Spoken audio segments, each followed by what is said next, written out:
অযোগ্যতাকে ঢাকার জন্য অনেক কিছু তছনছ করেছে। জ্বালানি খাতের যে দক্ষ জনবল, পলিসির মানে কন্টিনিউয়েশন সবই তছনছ করেছে। মানে আপনারা যে বিষয়টা নিয়ে আলোচনা করছেন এটা কিন্তু আমার কাছে নতুন না।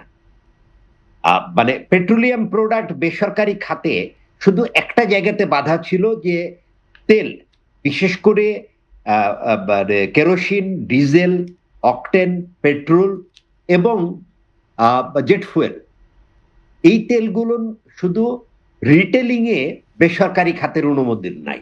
বেসরকারি খাতের প্রায় 18টা রিফাইনারি আছে, আপনাদের গ্রুপেরও রিফাইনারি আছে। তারা কিন্তু মানে ক্রুড আমদানি করে বা কনডেনসেট আমদানি করে সেখান থেকে ডিজেল, পেট্রোল, অকটেন তৈরি করছে এবং তারা বিপিসির কাছে বিক্রি করছে। এখানে কিন্তু বাধা নেই। আওয়ামী লীগ গভর্নমেন্ট তার শেষ সময়ে একটা পলিসি চূড়ান্ত করেছিল, সেটা হচ্ছে রিটেলিংয়েও আহ, বেসরকারি খাতে ছেড়ে দেয়া হবে পরীক্ষামূলকভাবে। বিপিসির যে 3টা কোম্পানি পদ্মা, মেঘনা, যমুনা, যারা রিটেলিং করে তাদের পাশাপাশি প্রাইভেট সেক্টরও রিটেলিং করার পারমিশন পাবে।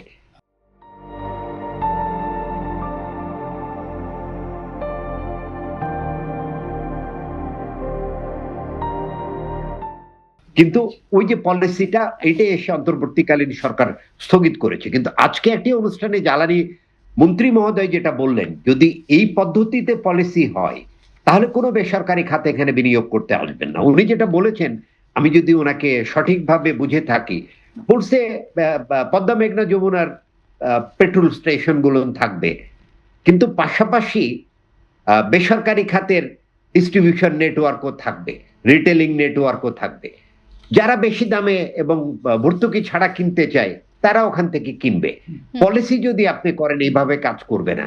এশিয়ার দেশে এখনো জ্বালানি তেল বিতরণ পুরোপুরি প্রাইভেটাইজড হয়নি, ইজ বিকজ অফ এখানে সরকারগুলো সাবসিডি দেয়। তখন যেমন আমাদের ডিজেলের দাম এখন যা আছে, তারপরও 70 থেকে 80 টাকা প্রতি লিটারে সাবসিডি দিতে হয়। এখন বেসরকারি খাত যদি ডিজেল বিপণন শুরু করে, তাকে সাবসিডি কে দিবে?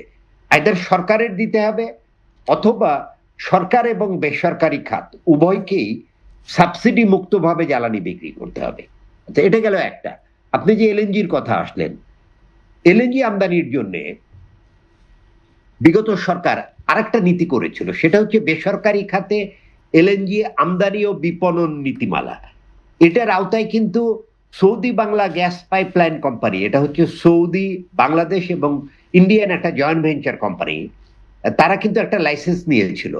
তারা সৌদি, এই কোম্পানি ভারতে এলএনজি সাপ্লাই করে, সেখান থেকে পাইপলাইনে আর এলএনজি বাংলাদেশে আসার কথা। এটার নেগোসিয়েশন চূড়ান্ত পর্যায়ে ছিল, এটা বাতিল করেছে। আচ্ছা, এলপিজি আনার জন্য বেসরকারি খাতের পক্ষ থেকে বাল্ক টার্মিনাল করার অফার দেয়া হয়েছিল, কিন্তু সরকার all on a sudden, Awami League সরকার এটাকে বিপিসির মাধ্যমে জয়েন্ট ভেঞ্চার করে এটা করার উদ্যোগ নিলেন, যদিও সেটা আগায়নি। তো এখন বিদ্যুতের মতন, যেমন বিদ্যুৎ উৎপাদনে আমি বেসরকারি বিনিয়োগ করেছি, এগেন যদি আপনি বিতরণ বেসরকারি কোম্পানির হাতে ছেড়ে দেন, তাহলে তখনই বেসরকারি বিনিয়োগ এখানে আসবে, যেটা আপনি যদি প্রফিট এখানে থাকে। তার কারণ হচ্ছে বিতরণ কোম্পানিগুলো রেগুলেটেড প্রাইসে বিদ্যুৎ বিক্রি করছে, কস্ট প্রাইসে না। তো মানে সরকার যদি সাবসিডি দিয়ে তার প্রফিট মার্জিন নিশ্চিত করে দেয়, বেসরকারি খাতে কেন বিনিয়োগ আসবে না? সেক্ষেত্রে মানে আমাদের যে বিতরণ এন্টিটি গুলো আছে, এটাকে আরো স্প্লিট করা সম্ভব।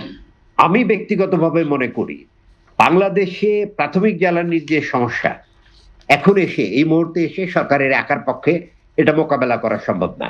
তাই এলএনজি আমদানি এবং বিক্রি, জ্বালানি তেল আমদানি এবং বিক্রি, এলপিজি আমদানি বিক্রি তো আগেই ছেড়ে দিয়েছে, এবং অন্যান্য জ্বালানি প্রোডাক্ট যেগুলোর উপর এখনো রেস্ট্রিকশন আছে, সেগুলো সরকারের পাশাপাশি আমদানি এবং বিক্রি বেসরকারি খাতের হাতে ছেড়ে দেওয়া উচিত। তাতে সরকারি খাত প্রতিযোগিতায় আরো দক্ষ হবে। যেমন আমি একটা উদাহরণ দিই, পাওয়ার প্ল্যান্ট গুলো তার জন্য তারা তাদের নিজের জন্য ফার্নেস আমদানি করতে পারে। এই ফার্নেস আমদানি করলে তারা 5%, আগে পেত 9%, এখন 5% প্রফিট পায়, মানে কস্ট অফ ফান্ড হিসাবে 5% পায়। এই 5% যোগ করার পরও বিপিসি যে ফার্নেস আমদানি করে, বিপিসির কস্টের চেয়ে এই বেসরকারি খাতের আমদানি খরচ প্রতি লিটারে 8 থেকে 10 টাকা, ইভেন 12 টাকা পর্যন্ত কম থাকে।